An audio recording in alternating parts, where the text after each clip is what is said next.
everyone. So welcome to the third episode now of A Life of KG. It's just me today, me on my own. So I just wanted to go over tips to being successful. So I get asked this all the time, like, how did you do it? Or you're so lucky that your business is this successful, or people thinking you're lucky and that type of thing, which I'm sure fellow business owners get asked that all the time too. So I also write about this subject quite a lot, so I thought it's a great one to put on the podcast for you guys to listen to. So I've got a few pointers. I'm going to go through each one and just obviously elaborate on each one, and hopefully it will help you for those that think that you might want to open a business, or those of you that are really struggling at the moment and feel like chucking the towel in, because obviously we've all been there. Then this might just give you a bit of motivation to keep going on. So the first one is persistence. So obviously no matter what, you have to keep knocking at the door.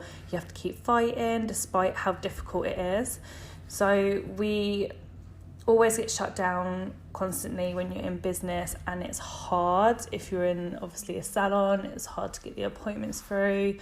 You're stuck when you turn up at the salon and you haven't got anything in, and you start to get a bit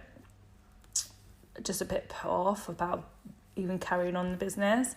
Persistence is key. Like, you have to just keep going, keep knocking at the doors and keep fighting, and just never ever give up. If you give up, it's the easy option, it's the way out. So persistence is key.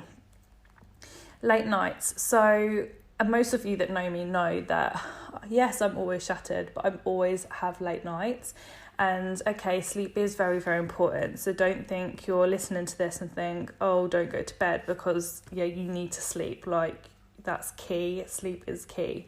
But you are going to have late nights. And as an entrepreneur, you will mostly find you hit the pillow and your mind is going to be buzzing with thoughts, what you've got to do tomorrow, or new ideas, or issues that you've been dealing with that day that you're maybe worried and anxious that you're going to have to overcome the following day.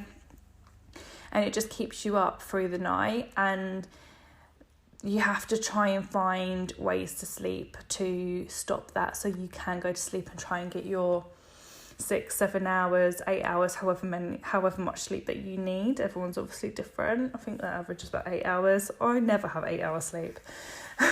But find ways to make you sleep. So whether that's putting relaxing music on, or obviously my favourite now is listening to a podcast that makes me go to sleep, reading a book, anything to relax the mind before going to bed. Then obviously a hot bath or shower, maybe a face mask, like anything to kind of just chill you out to go to sleep.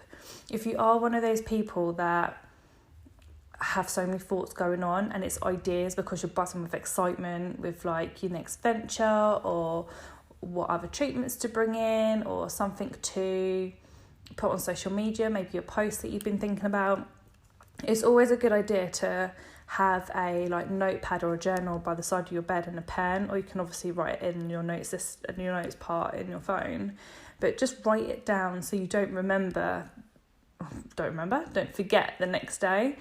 Because I always have these bright ideas and then I think the next day, oh, what was that? I can never remember. So just always have something next to you where you can just scribble down your ideas, and that really helps. And plus offloads what's on your brain to write down on paper. So your late nights, but you will also have a routine, or you should have a routine of a morning routine and the time you get up. So even though you're going to bed late because things are on your mind, you might find that you're waking up early because to be able to fit things in, basically.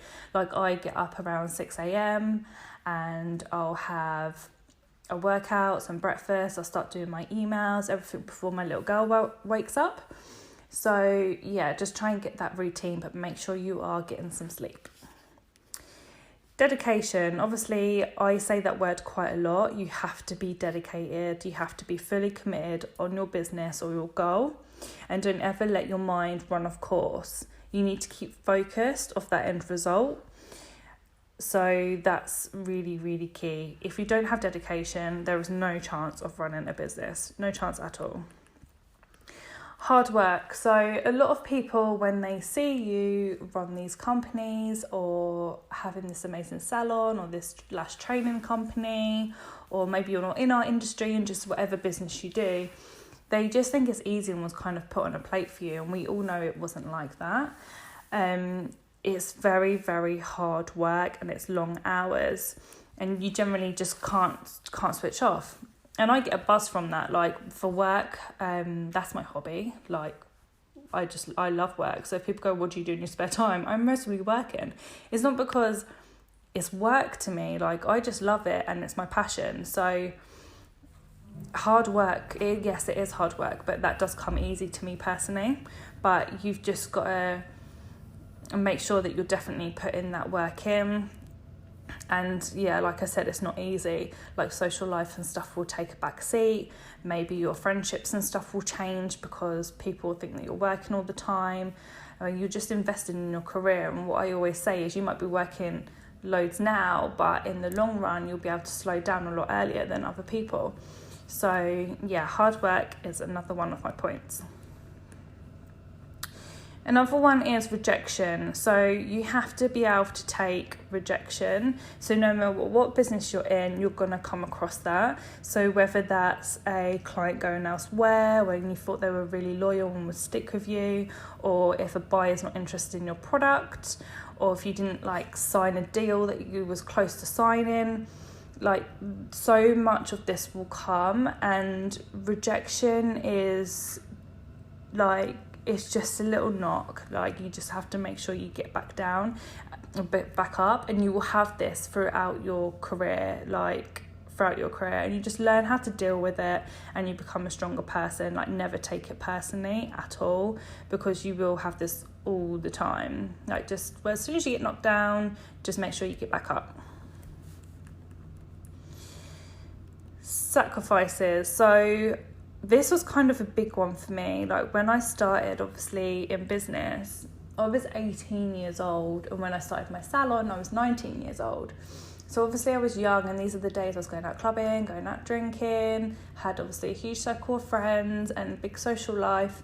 And as soon as I started my business, that had to take a back seat. I couldn't go out and get drunk and come in hungover and stuff. Don't get me wrong, I'd done that many times, and I decided not to do that again because it's so hard keeping focused. When you're young, you're going to make those mistakes, but you have to just be really careful of what you're spending your time on and who you're spending your time with.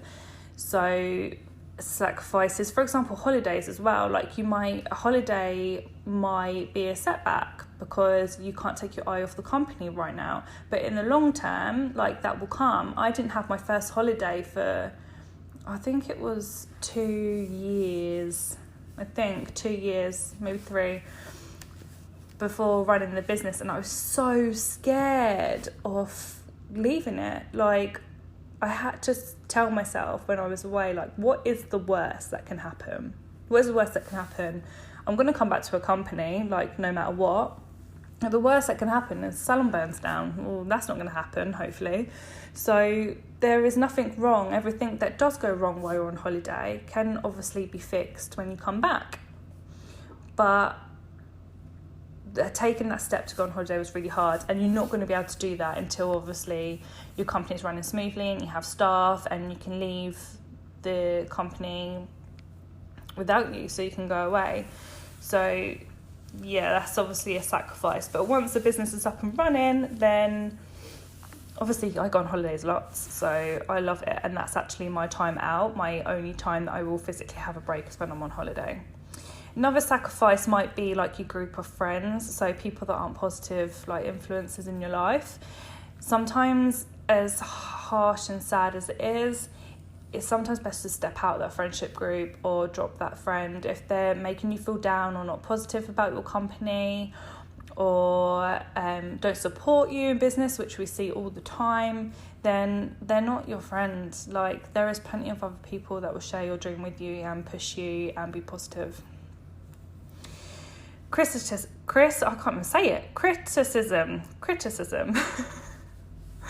God, how am I doing podcasts and my mouth's all jumbled up? So criticism. So you're going to have this all the time. Again, people give you like disapproval on your goals. They'll be judging you on your business or what they would have done differently. We get that all the time, like, oh, why didn't you do this? Or why didn't you do that? That was such a good business idea. Or you should have priced this price, or whatever it might be. Everyone feels like they should put in their input all the time. So again, it's just about pushing those people to a side, all of those negative comments just put to a side, and just remember it's your business. Some views people might give you might actually be a good thing, so it might be something that you can take on board at a later date or like implement that into your business. But remember, like, it's your business, it's your goals, it's your dreams, it's your baby.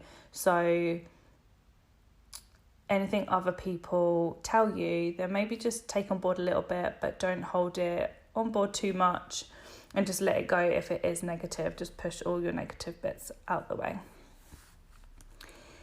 Failure. So 8 out of 10 businesses fail within 18 months. So that is obviously a really, really high figure. And so we could easily say most people are going to fail. But we can't look at it like this. You've obviously got to always stay positive. But failure is not a bad thing. It might mean that a salon didn't work and you downsized, or you had to obviously close your doors, or a treatment didn't work out so you stopped doing that treatment, or maybe you invested in a new product range and it weren't as successful as you thought. Obviously do your research beforehand before you do any of this, but failure is not a fail. Like, failure will be part of your chapter of your life and your business journey, and that's what's always really important. There's been like many little things in my career that maybe I thought was failure and it wasn't. So for example, closing down the model agency, well, in my head back then I thought I failed. I thought I failed that agency, and like it didn't work, and that's why I had to close it down, where it wasn't that at all. It was the fact that we needed the space, so we had to make that grown-up decision to close. Another one was, what else have we had? A big one was a laser machine that we was going to invest in the salon, and all the girls and everything done training, and it cost us a fortune. And I didn't look into the assurance properly, or the company didn't like tell me the real truths about the insurance side and who can be qualified and that type of thing. I'm not going to go into it because it was really boring, but it ended up that I couldn't do laser in the salon, or it wasn't worthwhile me doing laser in the salon, but I had already signed a contract for this laser machine. So I had to get out of this contract, which then cost us a good not a few hundred, I wish it was, cost us a good few £1,000s to get out of. So it was just wasted money down the drain. And I might have failed at looking at this contract better and this treatment, looking into it before I took it on. But now I've realised that actually, now obviously I need to look into these things if I'm investing in the salon, not just get really excited like I do and sign on the dotted line. Like, you have to look into these things really thoroughly before you take it on. Then there is doubts. So there's always going to be doubts with starting a new business or something new within your existing business.